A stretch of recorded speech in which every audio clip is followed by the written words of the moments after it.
Le premier élément, c'est quelqu'un qu'on forme aujourd'hui, qui rentre en première année. Il va sortir 3 ou 4 ans après. Il va avoir un temps d'initiation, d'apprentissage complémentaire, hein, les premiers emplois. En plus, il y a une certaine mobilité sur les 3 premières années de beaucoup d'ingénieurs qui testent un certain nombre de fonctions différentes dans l'entreprise, la même entreprise ou dans d'autres entreprises. Donc, ce qui fait que c'est quelqu'un qui va être vraiment opérationnel pour avoir un rôle et agir dans 10 ans. Si je donne un chiffre, voilà. Donc la question d'un établissement comme nous, c'est comment on va les former pour que 10 ans plus tard, ce soient des acteurs clés, responsables d'entreprise, responsables d'activité, porteurs de grands projets.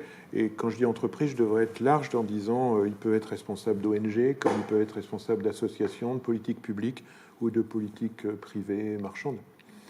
Alors comment on fait ça? D'abord, je pense qu'il y a un élément fondamental, c'est qu'il y a un socle de discipline essentielle et qu'il faut maîtriser et connaître.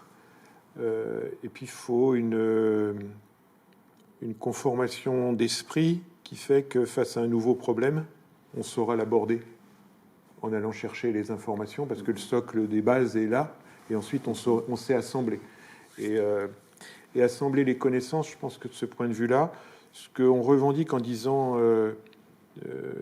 des approches systémiques, c'est-à-dire face à une situation, se rendre compte de toutes les dimensions qui concourent à permettre un diagnostic, une analyse de cette situation, et ensuite de la faire bouger parce qu'on va trouver des leviers. Voilà. Donc ça, c'est les éléments que nous, on essaye d'apporter. C'est une diversité de formes pédagogiques, c'est une confrontation à plein de situations. Et AgroParisTech, de ce point de vue, comme quelques autres, a de la chance parce qu'on peut parler autant de forêts et d'arbres que d'une production agricole de très court terme, que de questions alimentaires, mais aussi de valorisation pour faire des matériaux, de l'énergie ou des molécules d'une ressource d'origine agricole. Voilà. Donc c'est ce côté systémique, il est permis par une forme de globalité de questions autour de l'objet agriculture. Et on inclut l'eau, on inclut les sols, on inclut toutes ces questions-là. Donc ça, c'est un premier point. Le deuxième, c'est faire que le fantastique observatoire qu'est AgroParisTech de la situation actuelle et passée nous donne une capacité de projeter une courbe, une droite, c'est assez peu souvent une droite, mais en tout cas une prospective et de réfléchir. Donc nous, on l'a organisé pour réfléchir sur des évolutions de métiers, parce qu'on est dans la certitude que, comme c'est dit de plus en plus partout, que beaucoup des métiers que vont exercer nos jeunes n'existent pas. Donc voilà, alors, si je prends l'exemple de la forêt pour sortir de l'agriculture et de l'alimentation, c'est quoi une forêt dans 20 ans?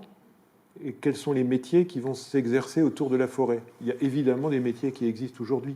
Il y a donc des compétences qu'il faut faire perdurer, qui vont s'enrichir de connaissances scientifiques qui arriveront. Mais il y a aussi des métiers qui peuvent être amenés à bouger et des équilibres de métiers qui vont bouger. Donc du coup, si on n'a pas cette analyse, on ne l'injecte pas dans la nature des compétences et des connaissances nécessaires, et donc on risque d'être défaillant dans la construction qu'on fait. Donc c'est ça les mécanismes de réflexion. Et puis le troisième point clé, c'est que... Non, il y en a deux autres. On a une très grande diversité d'enseignants-chercheurs, de sujets qui sont abordés. Et donc cette diversité est présentée aux élèves. À eux de se construire une vision de ça. Et donc ça, je pense, c'est aussi un mécanisme d'apprentissage important. Et puis le dernier point, c'est qu'il y a beaucoup d'acteurs socio-économiques, sociétaux qui vont intervenir. Et donc, ils vont aussi amener leur vision, leur façon de concevoir. Et après, on croise les doigts. Les étudiants vont se construire leur vie. Et ça passe aussi par des échanges avec d'autres universités, écoles, avec oui, bien sûr. nationales. C'est très important pour vous Alors, oui, il y a deux dimensions... peut-être un peu parallèle en fait pour répondre à la question. Au sens parallèle, ça veut dire qu'elles se croisent peut-être pas toujours.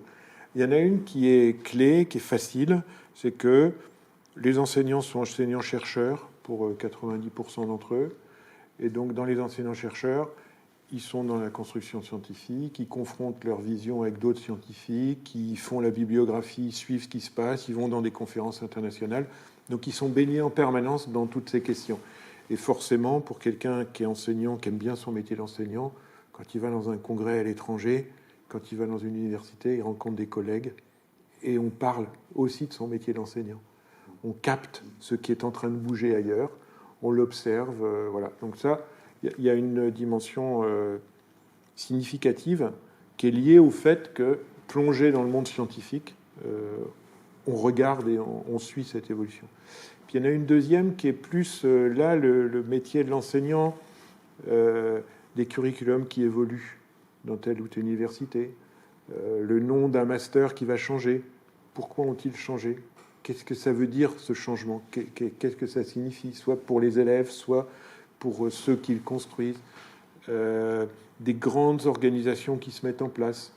Voilà, en ce moment, on voit beaucoup d'universités plurithématiques dans le monde, enfin pluridisciplinaires, qui commencent à montrer le développement durable, la terre, les enjeux environnementaux. Ils les mettent quelque part. Donc voilà, c'est un marqueur que ces enjeux de société sont pris en compte dans plein d'endroits. Et ça, c'est vraiment comment la chose universitaire prend ces questions d'enjeux, prend ces questions de prospective. Alors on n'a pas toujours accès à quel diagnostic ont-ils fait pour arriver à ça. Est-ce que c'est purement marketing? Est-ce que c'est purement positionnement parce qu'il y a des contrats et de l'argent? Est-ce que c'est une analyse qui dit c'est vraiment important? Voilà, je fais plein d'hypothèses, hein, sans dire que les uns et les autres font ou ne font pas certains de ces leviers. Mais ces deux grandes évolutions-là, elles concourent à ce qu'est un établissement comme AgroParisTech.